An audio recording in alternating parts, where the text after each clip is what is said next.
California heading toward a drought again. Well, a new report out today suggests that we are.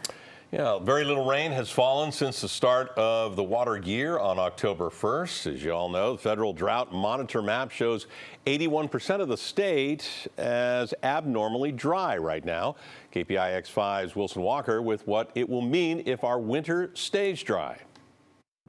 For the first time in a couple of years, the state is moving back into drought as we measure shortages of rainfall, shortages of soil moisture. There is, of course, no telling what the remainder of the fall and winter will bring us, but Dr. Peter Glick says the early returns are less than encouraging. Remember, we are now just a few years removed from the exceptional drought of 2012 to 2016. I don't know, it's apocalyptic, you know, it's just crazy.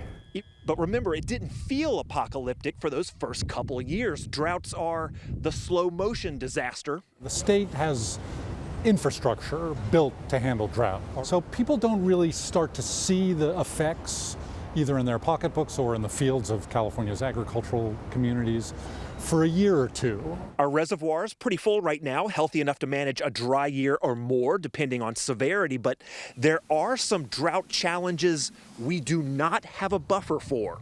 During the severe drought that ended in 2016, hundreds of millions of trees died in the Sierra and in our forests that now are part of the problem with wildfires that we're seeing.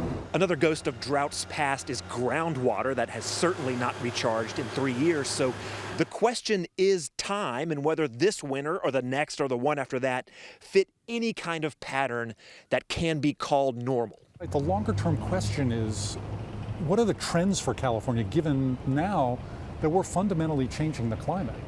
Are we going to be seeing more severe droughts more often?